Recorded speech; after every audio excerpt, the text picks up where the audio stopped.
જિલ્લા પંચાયત ખાતે ગ્રામ શાસિની મંચ કચ્છ અને કચ્છ મહિલા વિકાસ સંગઠન ભુજના ઉપક્રમે આજ રોજ પ્રથમ વખત મળેલ 50% મહિલાના મતને સાર્થક કરવા અને આ કામગીરી પરિપૂર્ણ કરવા માટે ખૂટતી સુવિધાની સમીક્ષા અર્થે એક કાર્યક્રમનું આયોજન હાથ ધરવામાં આવ્યું હતું।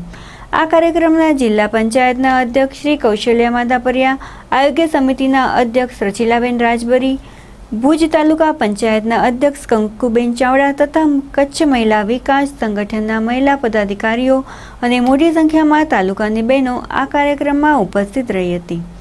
આ બેઠકમાં મહિલાઓની ભાગીદારીને સુનિશ્ચિત કરવા નિયમિત રીતે વર્ષમાં ઓછામાં ઓછા 4 વખત અનુભવોની આપ-લે કરવા સહિતના કાર્યક્રમો યોજવા પર ભાર મૂક્યો હતો।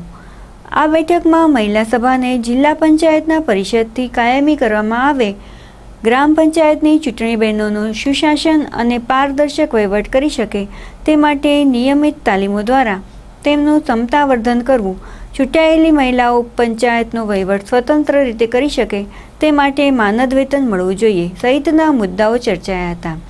આ પ્રસંગે પ્રાસંગિક ઉદ્બોધનમાં જિલ્લા પંચાયતના અધ્યક્ષ કૌશલ્યાબેન માધાપરિયા, રસીલાબેન બારી અને કંકુબેન ચાવડાએ જણાવ્યું હતું કે સરકાર મહિલાઓને મહત્તમ અનામતનો લાભ આપી મહિલાના ઉત્કર્ષ માટે અનેકવિધ યોજનાઓ સાર્થક કરી છે।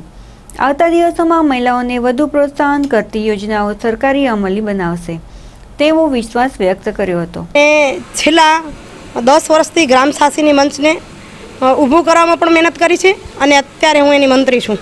આજે શું આયોજન કરાયું છે?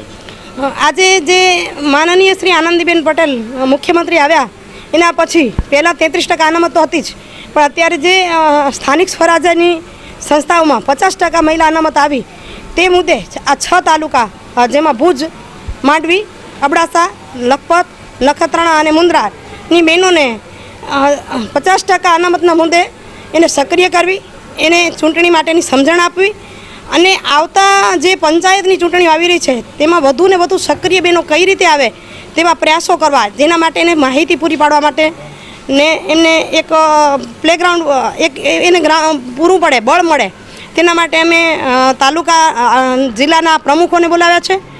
માનનીય ડીડીઓ સાહેબ પણ આવશે અને આના પર એકદમ બહેનોને માહિતગાર કરશે અને માહિતી માટે અને બહેનો સક્રિય બહેનો આ રાજકારણમાં કઈ રીતે આવે અને એ પોતાના અધિકારોથી કેમ જાગૃત થાય એના માટેનું આયોજન કરવામાં આવ્યું છે।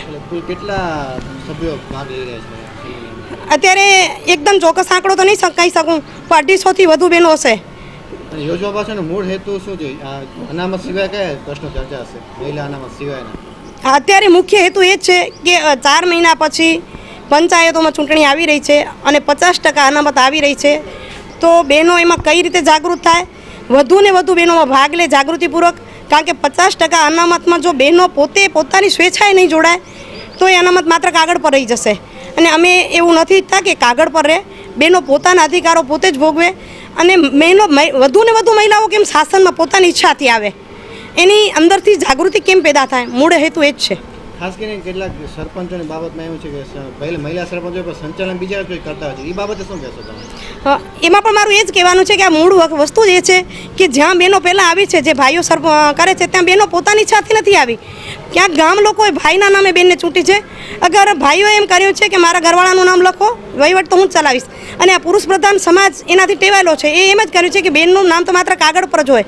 તો અમે આજ પણ એ જ ઈચ્છી રહ્યા છીએ કે બહેનનું નામ માત્ર કાગળ પર ન રહે અને સારા શાસન પર બેન આવે અને એને એ રીતે આપણે કરીએ। આગામી પણ ગામડામાં પણ એ જ કરી છે, ગામડાના પુરુષ સભ્યોને પણ મળીએ છીએ અને ત્યાં સક્રિય મહિલા કોણ છે, જે સક્રિય મહિલા હોય એને પ્રોત્સાહન પૂરું પાડે અને ભાઈઓ તરફથી પણ એને પ્રોત્સાહન મળે, એટલા માટે જ આ આપણે પ્રોગ્રામની ગોઠવણી કરી છે।